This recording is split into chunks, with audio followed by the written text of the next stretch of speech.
Uh, Good evening, and I've been told we are live.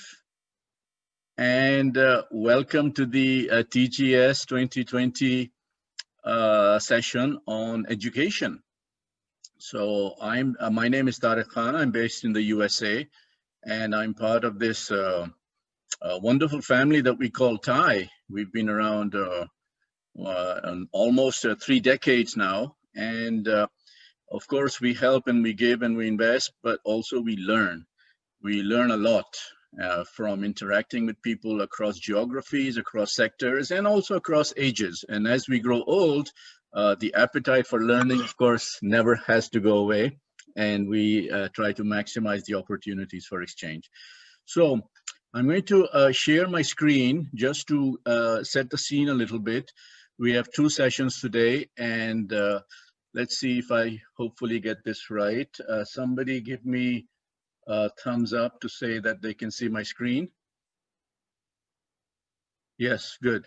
So within TIE, we have lots of people, lots of chapters, and to encourage global interaction, we created these special interest groups. And within education, it's a huge topic.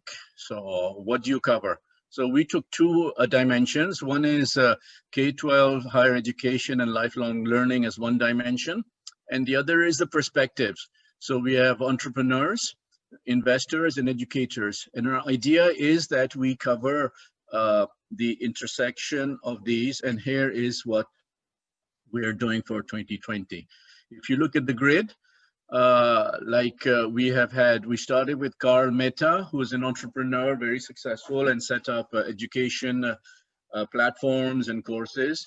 And we went through about 15 sessions. So we had Gopal Jain of Gaja Capital, an investor covering investments in all the 3 areas that we have.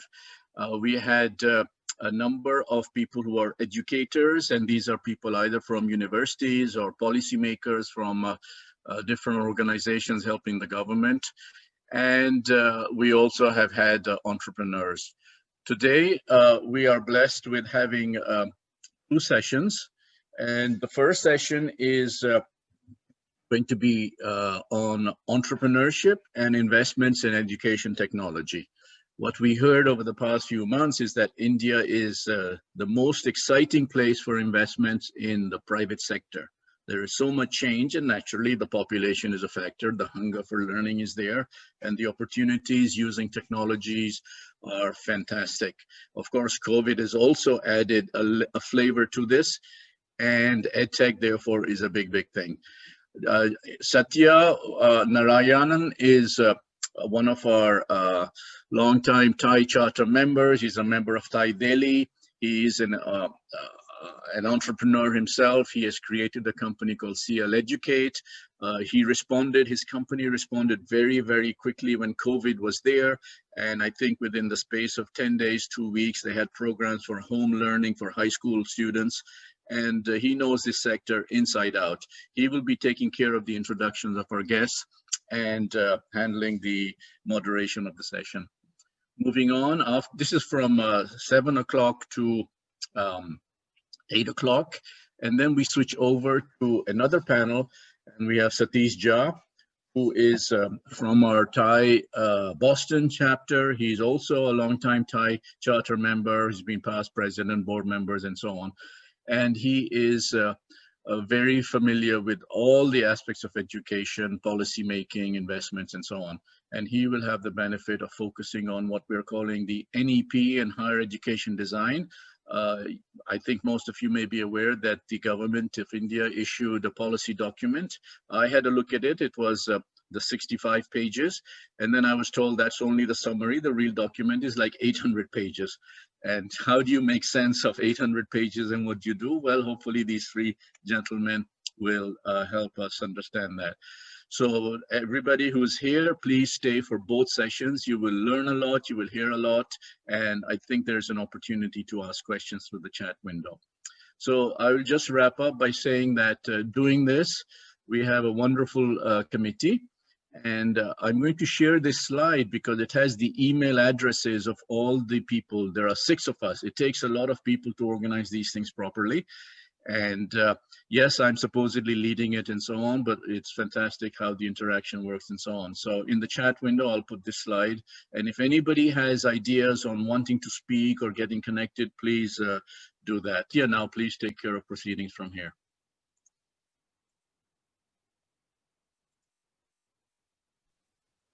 I'm waiting for, yeah, thank you so much. Thank you, TK. And welcome, Gaurav, welcome, GV, welcome, Francisco. It's a delight to have all 3 of you. And I'm sure, and I've already heard it in various WhatsApp groups, that this panel is looking really a sterling one. And I hope we leave them with a huge amount of at least a few aha moments that I'm pretty certain about if all of us are just be our spontaneous at our best. Actually, I would even not dare to waste time, if I may use that word, introducing the 3 speakers that I have. Just Google them, do whatever you want, you will know. Okay, we'll just jump into the questions because we have precious 50 minutes to cover a whole lot of stuff. If that's okay, I would want to start straight away with my first question. And just to let all the audience know the format, I have at least 3 questions, very direct to each panelist. And we will go one by one. I'll go first with UGV, then Gaurav Deepak, then Francisco. And just to differentiate between the 3 speakers, GV writes big checks and he has seen large, exciting enterprises develop. And Gaurav is the person who has grown last 15, 20 years, taking the entrepreneurs to guys like GV. And Francisco represents the entrepreneurs. So we have very 3 vantage points. It's going to be very exciting. So GV, the first question to you as a starter, why this excitement in EdTech and why now? And I'm happy for you to take last 3, 4, 5 years to kind of drive home the point. Thanks, Satya, and it's a pleasure to be here in this panel and share some of our thoughts. Just as a background, I've been investing at Sequoia for the last 15 years.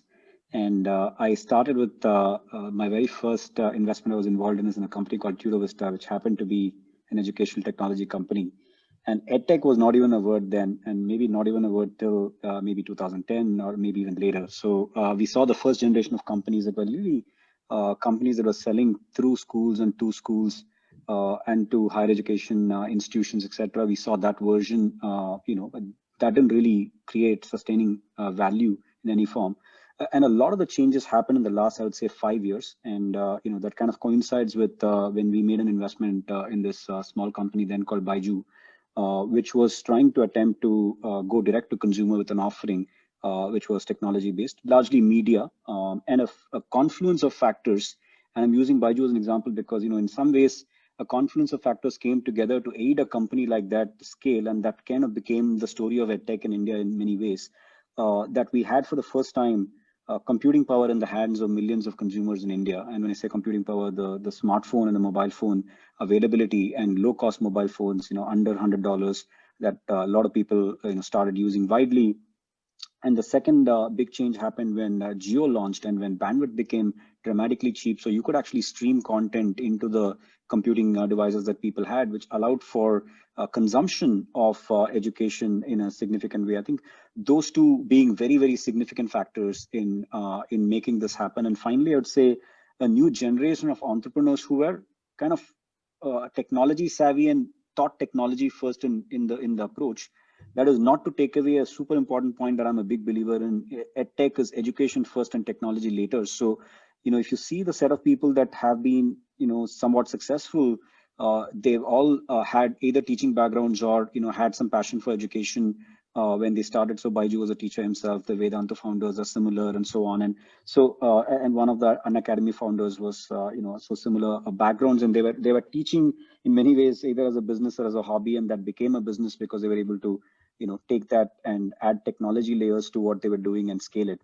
So to me, I think it's an evolution that has kind of happened thanks to this confluence of a few things: the entrepreneurs, the low-cost computing, and availability of cheap bandwidth.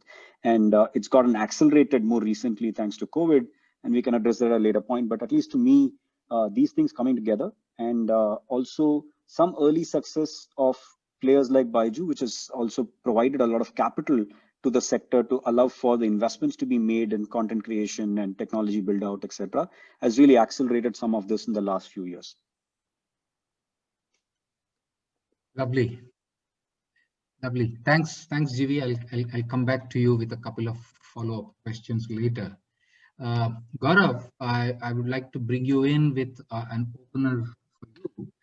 In terms of funding, in terms of deal flow, in terms of value creation, you've seen a lot over the period of time. What is it that you're currently seeing on the ground in India as far as EdTech is concerned on these 3 or 4 parameters that you look at?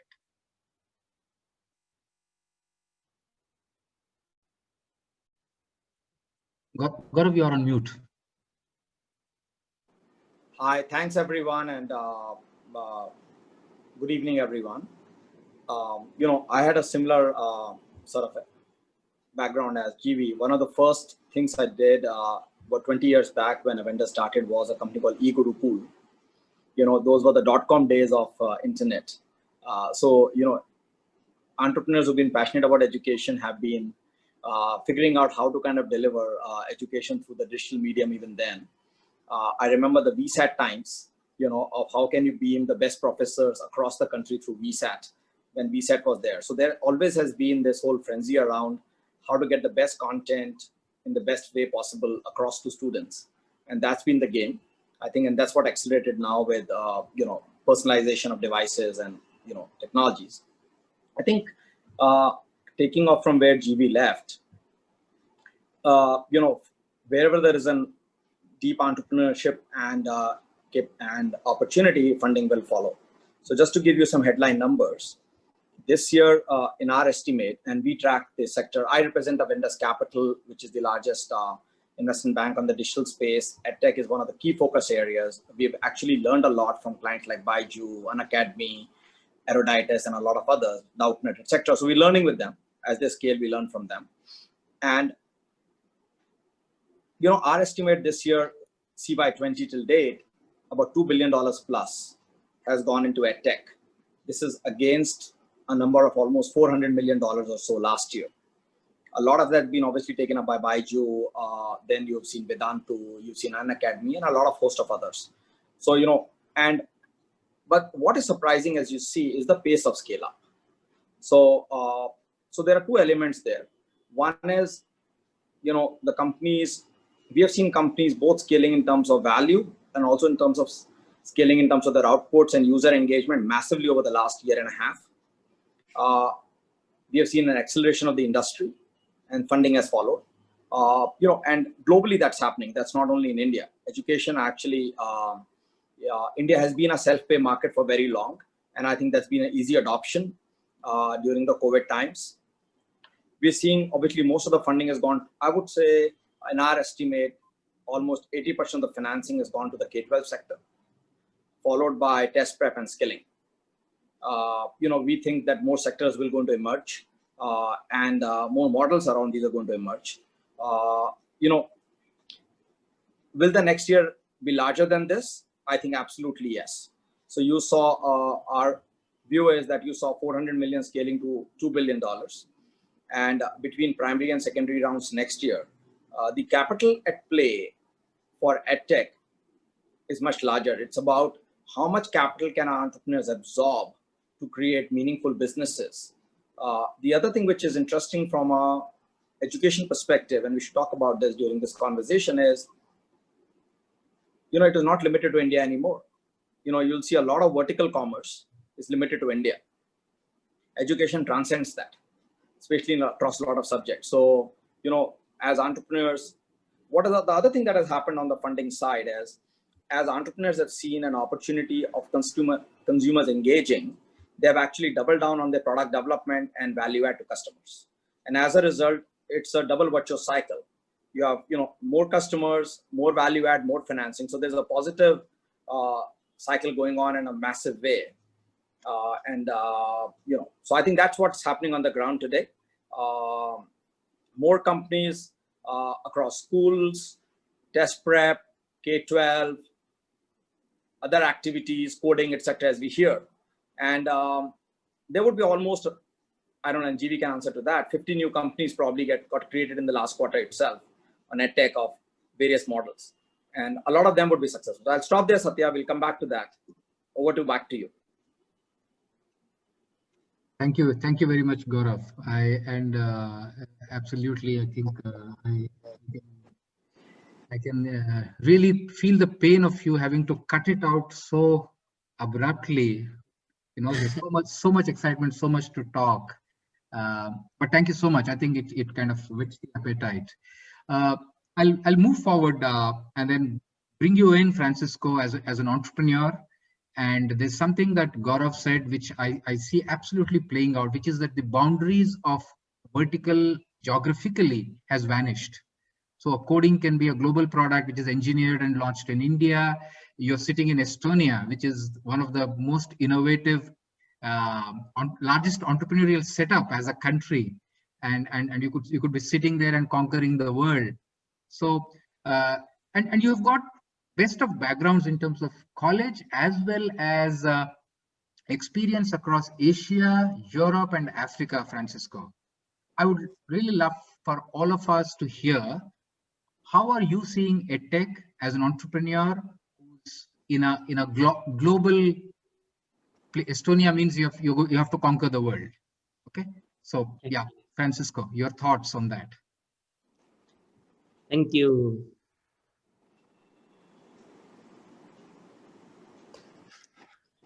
Thank you, Satya. It's a real pleasure to be here as a TIE charter member. On the other hand, my last 5 years were hectic. I started a venture in Argentina called Scalable, and now it's a global company delivering education in 50 countries with the company incorporated in 12 countries. And I've been a digital nomad for the last 3 years, traveling every week, country to country, delivering programs.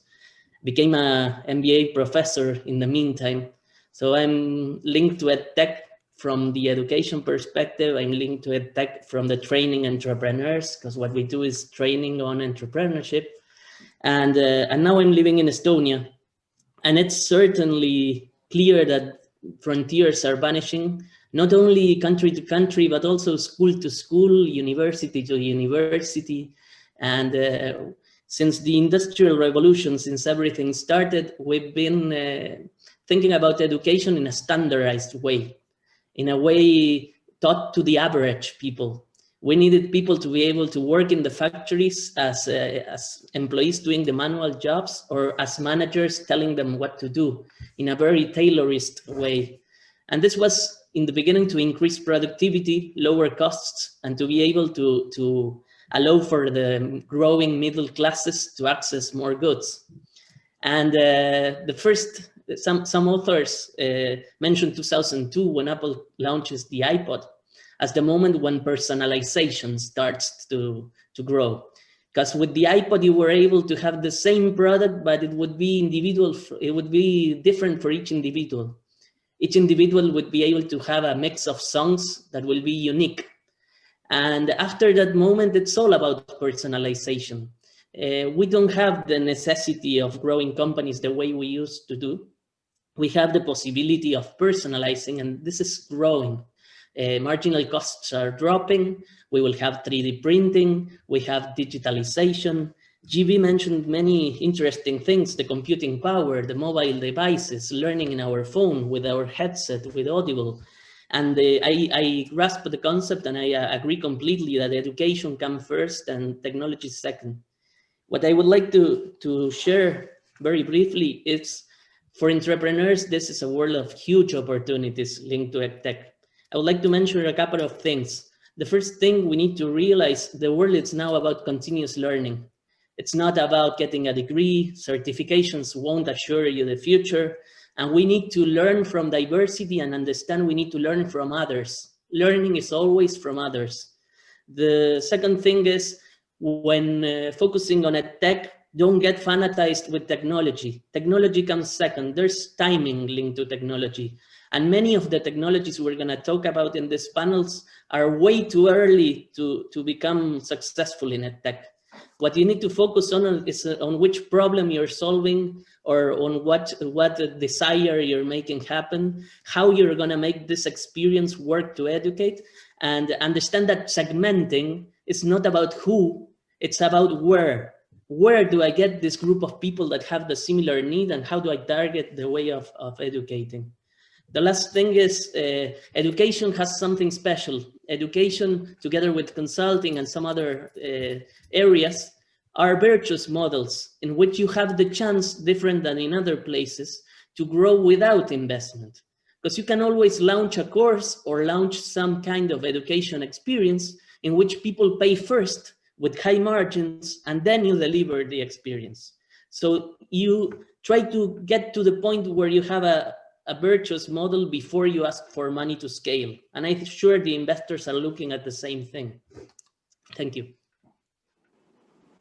Super, excellent. You said something which is a classic old school. I'm sure both Gaurav and GV have heard this many a time.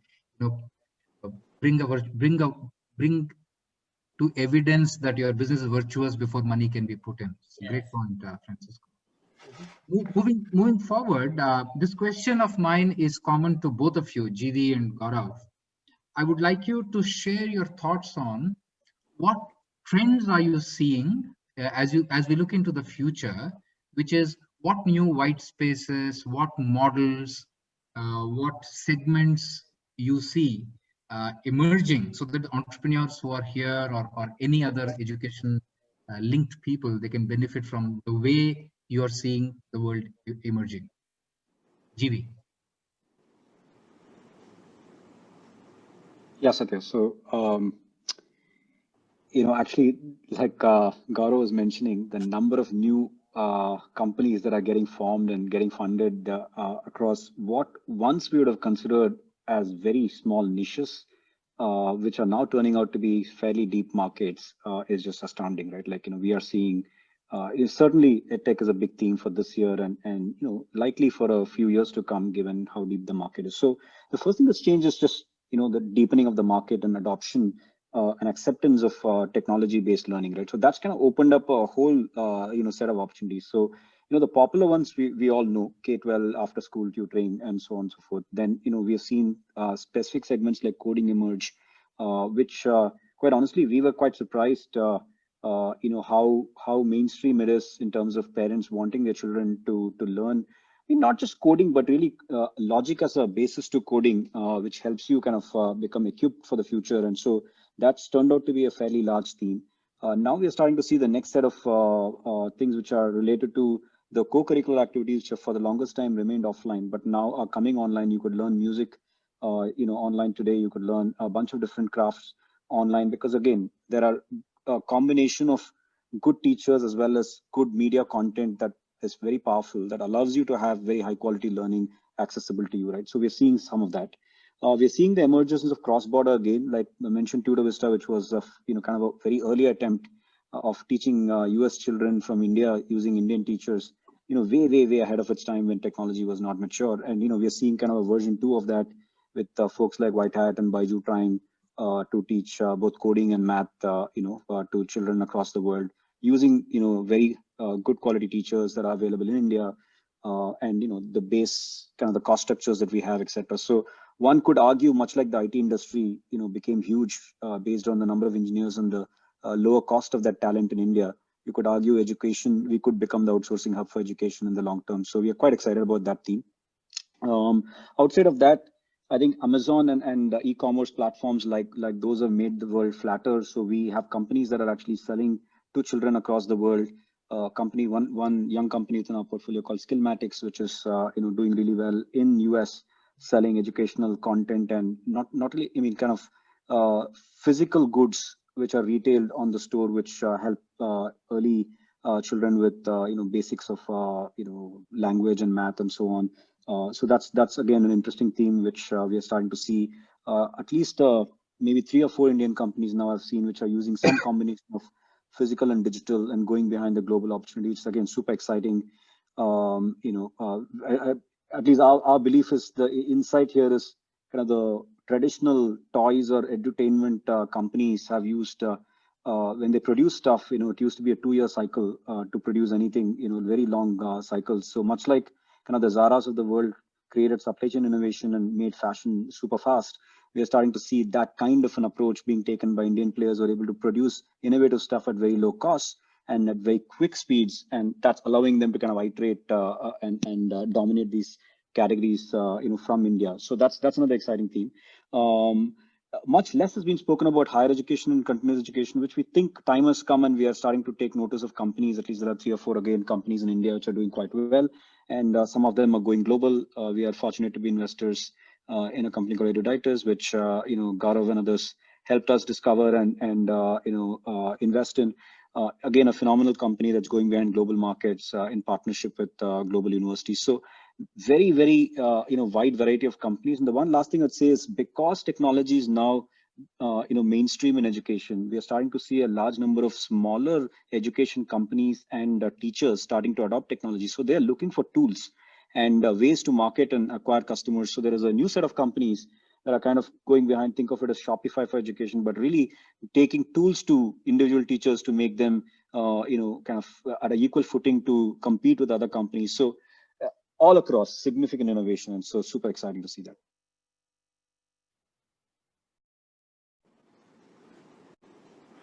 Satya, you're on a mute. Yeah, thanks, GV. Gaurav? Yeah, so I think, I have a few points I can add to what GV said. I think, I concur with GV. Couple of things that are going to happen in our view. Education on the edtech side has largely been supplementary till now.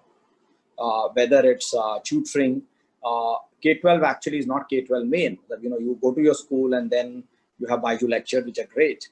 Yeah. My actually kid, learned a lot through that. And then you have, tutoring, live tutoring sessions. You have extracurricular sessions. You have coding sessions. But there is a school also going on. I think what has happened is the acceleration, the COVID has accelerated actually the school adoption of technology. And, it is difficult to say yet today, how will that transform education? But I think there would be some changes at that level itself, which is the most meaningful change. When a kid spends half your day, in a school, productive day, that's where you want to make the most meaningful change rather than relearning or better learning what you learned during the school in the supplementary education. So I think there is some attempt there that is happening. Those platforms take time to change.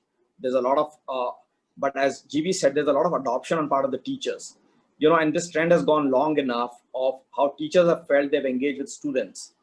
I have 3 kids at home at different age groups, and the teachers are finding it very difficult to adopt, but they're adopting, and I think that's been the first stage. So I think that's one thing that I would like to say. Second is, I think there would be a big transformation on hybrid learning. You will see some of the larger companies also going to hybrid because they're realizing that education has to be how kids adopt it, and different kids adopt it differently. So you will see a hybrid education model in a real sense, conjoined sense. What we have not seen yet is actual personalization in a real sense. What we've seen is a great teacher through pattern recognition over a period of time from her or his own experience would actually change their teaching style to various group of students. But that's pattern recognition over a period of time. We have taught chemistry, maths, English, Hindi for, let's say, 10 years, 15 years. But now you have enough data, how to teach coding differently to different students, so forth and so on, how to teach math, science. I think that actually some work has already started. That I see actually the biggest winner, because now you have so much data being captured across different stylistic patterns. So we have talked about use cases. I think you're going to see a big play at some point in time. Let's see who does it on the technology of education. of teaching. It's not only pedagogy. It's actually, sort of how to make learning better, which we've always been the holy grail. So those are the other areas where I see, EdTech becoming actually mainstream in our lives, rather than just supplementary is where I will also stop. Yeah, thanks, Gaurav. And I hear both of you say very, very clearly and loudly that it's going to be very central, and it can be scaled massively with India as the backend and engineering, but catering to institutions and learners all across the world. Thank you for those words about the trend, Gaurav and GV. Francisco, as an entrepreneur, who is looking at it from a little bit of a different perspective of discovery, choices, technology, team building. What are the trends that you are seeing in EdTech specifically? Yeah, I agree. I share a lot of things with what have been mentioned. I believe trends right now, short term, we're just discovering this part of the hybrid of going online. And then the schools had to adapt, and we saw all the problems they faced and difficulties for the professors to adapt. And then the tools part that GB mentioned are very important to support schools, and there's an opportunity there. But the most important thing is this hybrid thing. It's going to be even more complex. It's not going to be online or offline. Because, for example, take the online. The online will also be complemented, as GB mentioned, with IoT. You could have the kids' toys teaching them with AI, combining it. And also the presential part could change dramatically, because with 3D printing, coding, maker spaces, even VR, AR, that could play in an online, but it could play also in a presential place. So I think that the trends are gonna start accelerating in different niches. All these new technologies are not ready yet to go massive, but are perfectly ready to solve problems and accelerate education in different spaces. And again, I start from where Gaurav left, and I go to the personalization thing. I think the personalization is the most powerful thing. We have, for example, Howard Gardner mentioning that we have 9 types of intelligences. So we have the kinesthetic one, we have the interpersonal, the intrapersonal, the logical, mathematical, musical, naturalist, and etc. No? And the linguistic one. With all this intelligence, we each learn differently. So by using AI and data to understand and play with students and make them grow in their own path and in their own rhythm, we're gonna take individuals to the maximum performance and individuals to their individual and unique essence of potential. This is totally the opposite that what happens with the actual school system linked to the what I mentioned before, first industrial revolution and standardization. So I see that there's a lot of possibilities in front of us, but we need to start little by little, accompanying the advancement of technology. Super. Thank you, Francisco. We're doing well with time, but let's keep going and then leave time for a couple of questions that have already come from the audience. GV, last direct question to you. I would like you to share your thoughts on a little bit of a comparative thoughts about China, US, and India. And please feel free to add any other geography. What are the observations that you've made in terms of how these EdTech landscape, entrepreneurship, how are they emerging? Can you make some comparative notes between them? Sure, Satyal. Again, just as context, we have an investing franchise that has presence in all three. Sequoia has presence in the US, in China, and India. And US for the longest time, didn't really believe the sector would build a lot of value, and and kind of rightly so in their context, because schooling in the US is public funded, and so parents actually don't have the habit of paying for education in any significant way, except for a certain set of parents, usually Asians, who send their child to Kumon for math, and that has built, several $100 million franchise in the US. There aren't really too many examples of companies that have done too well. In the last few years, of course, folks like Chegg and others, have demonstrated that there are businesses to be built, and particularly in the higher education and continuous education space, we have seen, of course, innovation through MOOCs and the likes of Udemy, Coursera, and others that have started there. So while a lot of the action has been in the higher education, much less action has been there in the supplementary learning and K through 12 space, and certainly very few examples of companies, or no examples of companies like Baiju in that market, or even in the Chinese examples, you don't find them in the US. So I think it's a very different market, but we think maybe COVID has changed that, and there are some early signs of exciting adoption directly from parents and willingness to pay. So that could open the doors for potentially some changes in the US, and we'll have to wait and watch whether that sustains after schools reopen fully and so on. But that's kind of the context in the US. But we have seen some technology plays selling to school districts, helping schools, manage their student information system. So a little bit of a SaaS type play we have seen. But not enough direct-to-consumer education brands, of scale. Chegg is probably the largest, which has a mixture of multiple businesses, servicing higher education. When you come to China, China was ahead of India in terms of demonstrating that you could actually have, multiple decacons in education and edtech. So, we saw companies like TAL and New Oriental that went on to become pretty meaningful scale. And those are interesting examples because those were kind of the incumbents. In many ways, they were the guys that started, in the offline mode and build scale, but also successfully adopted technology to become relevant in the online play. They've not been really disrupted as substantially. In fact, they have actually gained strength by adopting technology significantly. So we've seen some of those. Outside of that, we've seen, again, the after-school tutoring market being significant, and new models which are doubt clearance-led models like Zoebang and others who use that as a wedge to the market to build distribution, and then later sold after-school tutoring. And it's a humongous market, in China for after-school tutoring, given again number of kids and willingness to pay, etc. And we also saw some innovative models with respect to learning English, which at least for that market is a significant, opportunity. And I wouldn't know.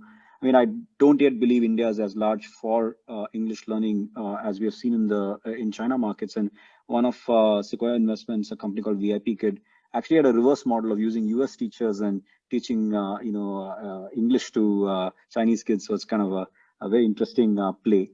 So we're seeing all these different types of things there, but increasingly we're also seeing very, very significant technology plays. There's a company, I think it's called Squirrel.ai, which is kind of using AI tutors and trying to personalize. And we spoke about some of this, and really, use technology at the highest potential that it offers to make education more personalized and so on. So we are actually seeing significant innovation. India is a little bit like China in that the willingness to pay and the number of students is very large. And so the direct to, and like Gaurav pointed out, we are a self-pay market for the large part. Our enrollments in private schools and public schools, despite the distribution being different, is significantly more private oriented. And it's almost default that people will take outside help outside of the school. I mean, school is unfortunately kind of teaching for the mythical average, which doesn't exist in a way. I mean, the smart student is not getting enough attention. The weak student is also not able to get attention because you're kind of in a class of 30 people. So most people do end up taking external help. Either if you're a gifted student, you want to progress faster, or if you are behind, you want to keep pace. So this will be a large opportunity. And in our opinion, while it started in a significant way getting organized around technology, over time, I think the model will be hybrid. I don't think there is a single brush to paint this. And like Francisco pointed out as well, people learn differently, and so there will be a version of this which could be quite interesting. So we are quite excited that there will be a hybrid model, and we are starting to see, at least in Baiju, I'm seeing some examples of how offline and online worlds can converge, and you can use the power of technology and the power of a teacher to deliver tremendous, learning. So exciting future ahead. Thanks, GV. I'll keep going. Gaurav, your question, I'm jumping the subject or theme, and I would want to ask something very, very specifically focused on COVID, pre-COVID, post-COVID. How do you see it? What's your analysis of the past, and what's your looking into the future? Satya, I think, in various shapes we have answered that, the whole group. I think it's just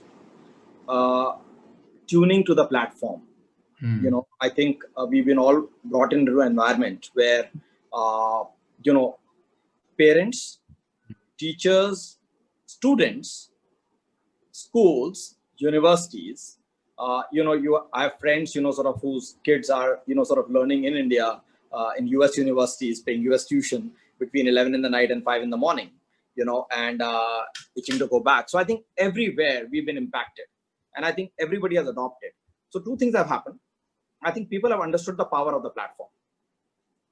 And so obviously, we can never replace the interaction that you have, because school is more than just learning, it's interaction and a lot of other things at every level.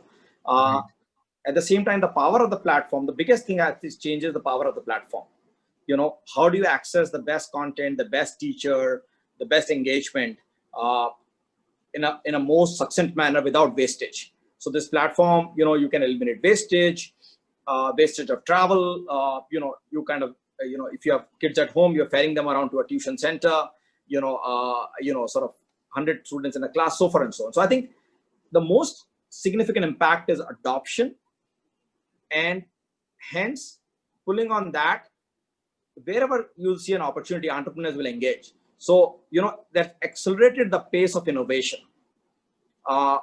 opportunity, entrepreneurs, funding. So to me, what has happened is COVID has accelerated the pace of transformation, innovation on education technology by, I would say, 3 to 5 years. This is a huge change, and that, so you will see that impact in the next 12 to 18 months, not today. Now, some of the large companies will innovate, some of the new companies will innovate. So that, to me, at a crucible level, right now, there are obviously offshoots of everything.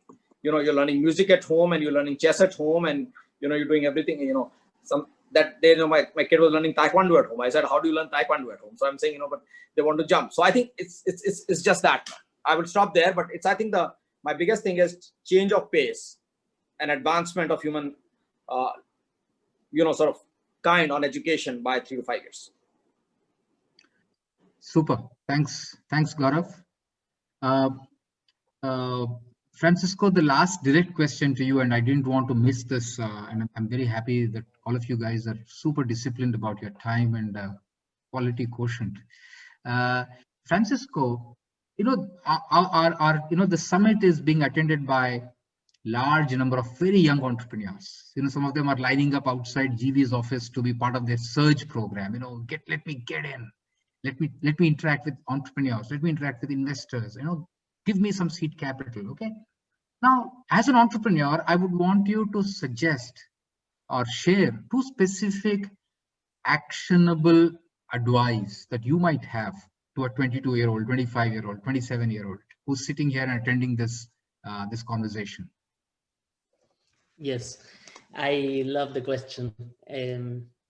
I would start like this. The first thing is to understand what a business is. Sometimes we overcomplicate and we lose the essence of it. And the great thing is a business is just adding value to every stakeholder. In a way, you incentivize each to work in a scheme where you will eventually capture value. So you generate value, you make it happen, and then you capture value. So in the end, the most important thing for a business is to understand people. It's to understand diversity. We've been talking about personalization. So every person wants different stuff. We usually assume when we go to negotiate with a supplier that he will want a high price, and we fix in one variable. But that supplier is a person, and he has his personal stuff, and you're just a small client, usually when you're an entrepreneur. So there's much more you can offer him at a higher price. It's just asking the right questions. So the first thing is understand who you're serving, understand who's your segment, go to a niche where that's not attended because the big players are not attending it, and offer real value. To do that, I believe what changed completely in the last few years is we now have strong methodologies for entrepreneurship. Learning is fundamental. There are so many ways to learn. We've been talking about this, but reading is fundamental, audiobooks, and this methodology is the big changes.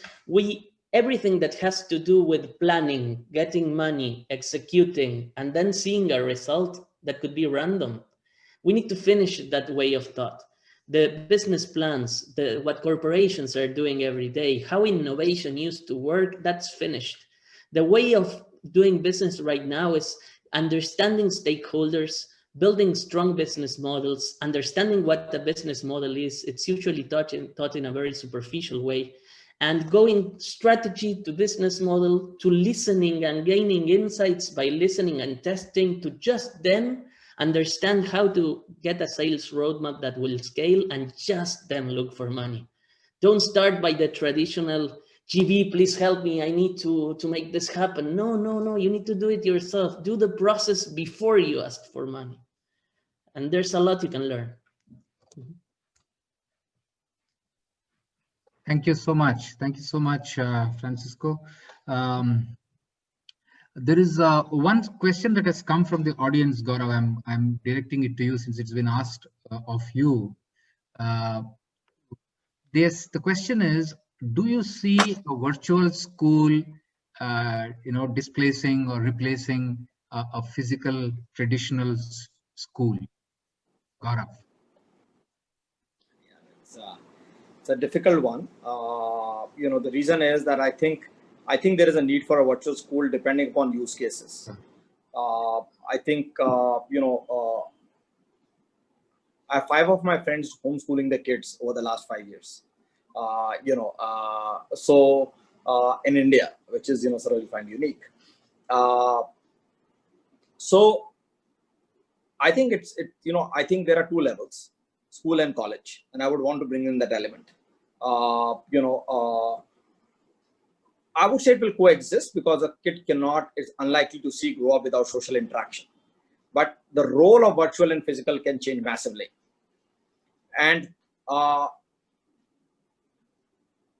the role that technology plays in the school itself, the virtuality of the physical school, if I was to use that word, if it means anything, can also be very different than what you see today. So while you're in a school, who's teaching you what? So the social interaction part, collectiveness, as well as technology playing a role in the school. I definitely see some areas taking over virtual schools, but not fully, not for a very long time is my view. Some use cases, some distant localities, some parts of the world, yes, but not mainstream, if you ask me. Who knows? Yeah, absolutely. And just to throw in one bit from my side, Gaurav, I have 2 kids, both are homeschooled at my place, and a very interesting thing that you find in New Zealand and Scandinavian countries is a concept called flexi school.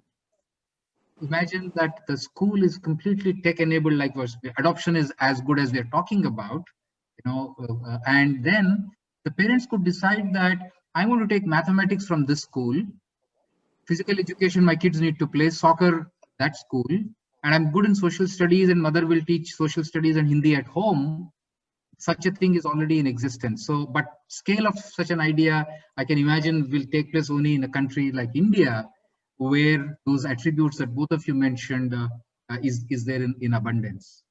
Okay, one supplementary question to you, GV. The disruption of the mainstream institutions, college, university, I want you to focus there. What do you think are either slowing down or hindering innovation there? You would be seeing, you'd have seen a lot of conversations, entrepreneurs, ideas. Is it getting better?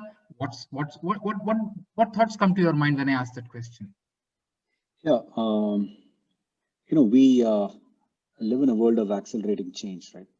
In many ways, keeping pace with that is incredibly hard. And now if you imagine educational institutions which kind of have a certain speed of operation, it feels like most things don't change. If you go back to your alma mater and many things have not really changed a whole lot. And it's not necessarily an environment which thrives in disrupting itself. They look for constancy. They look for longevity, of the brand, of the, of the offering, of their stature.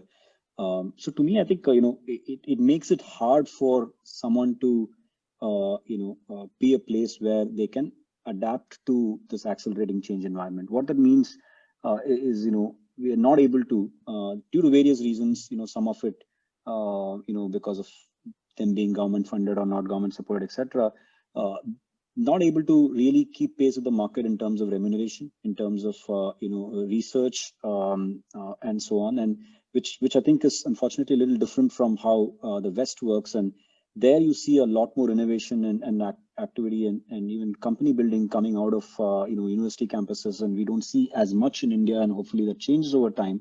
But to me, it really comes down to that: are you able to attract and retain and provide an environment where they can do cutting edge work, which then allows them to teach students about what's relevant for today's market, and today's industry.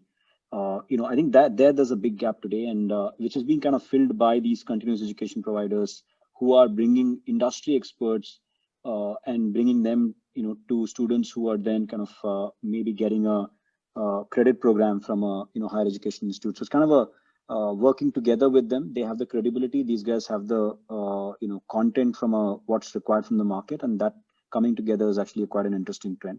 To me, it's really that can you unshackle the constraints in the universities for them to hire the best quality talent, which is also cutting edge in terms of knowing what's going on in the industry and working with the industry closely. Okay.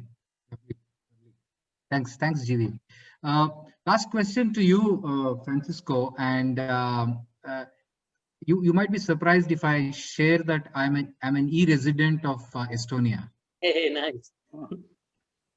And that's what I would like you to share with all the entrepreneurs here.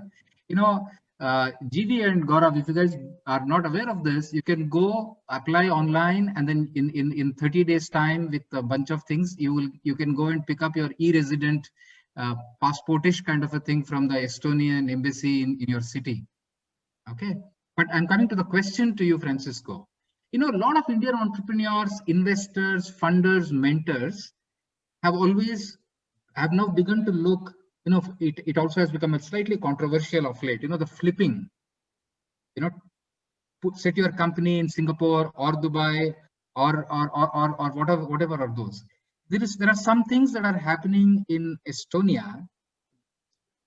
On one hand, I know that. On the other hand, I know that you are there, whereas you were in Hong Kong sometime and you're in Africa some other time. I want you to share, is there anything relevant to be shared with the audience today? If it's not relevant, we can quickly close. But my question to you is, what one or two things made you choose Estonia as a base while the market is the world over? Very interesting. In my personal case, I came to Estonia more to live here than to work here. I've just built my company. It took 1 day. So you just enter a site and you receive the incorporation papers in 1 minute.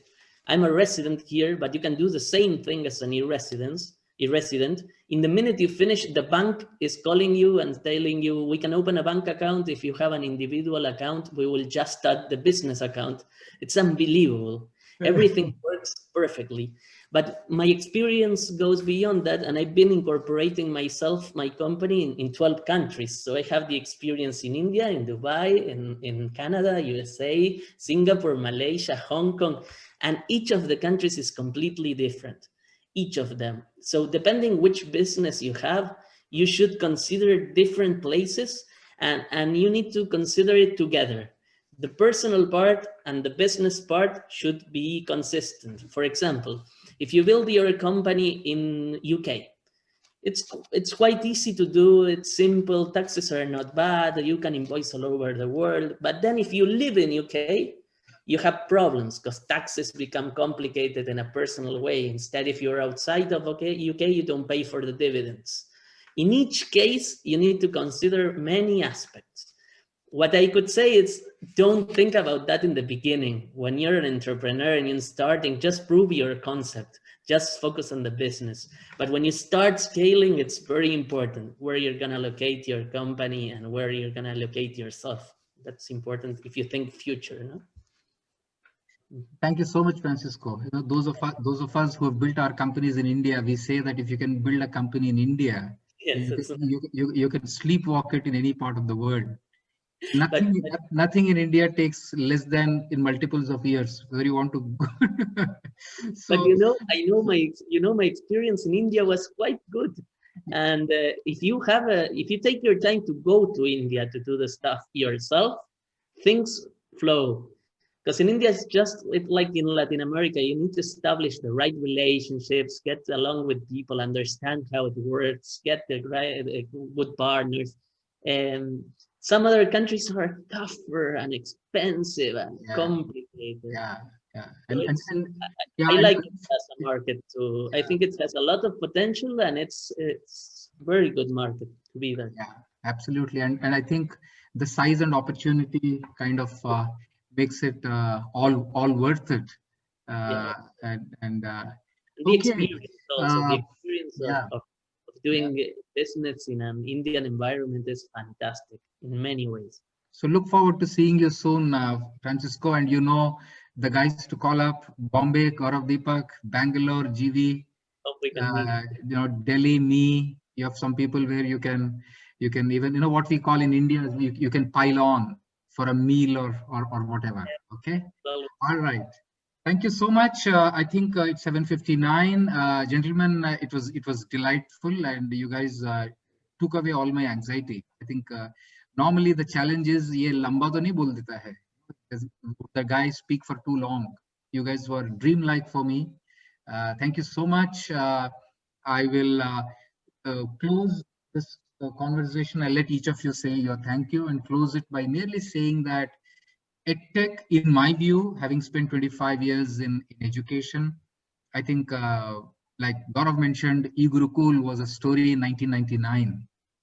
And into 2021, we have another story called Whitehead Junior or Byju's happening. And this 22 years, India barely has scratched the surface, in my view, as EdTech. Lifelong learning, when you broaden it, this is going to be magical for the next 50 years, in my view. So great entrepreneurship will happen. Great value creation will happen. And to me, even more important is, with every single innovation that we have seen, howsoever hard and painstaking it has been, I think it has worked in favor of the downtrodden, the middle class, the lower middle class, the poor.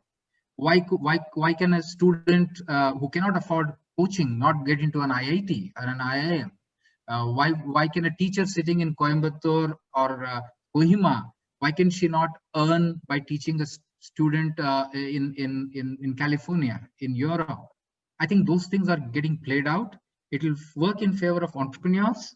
It will work in favor of consumers. It will work in favor of India too. And I personally have kind of the view, and it's got amply amplified by your views, gentlemen, that I think we are in a good place as far as EdTech is concerned. Thank you very much.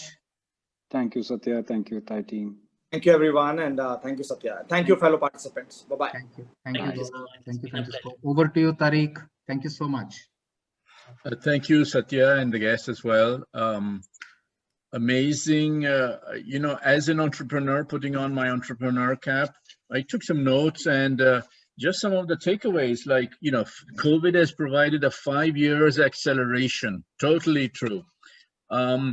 Somebody mentioned the mythical average student does not exist anymore. Like the education system is geared for the average student.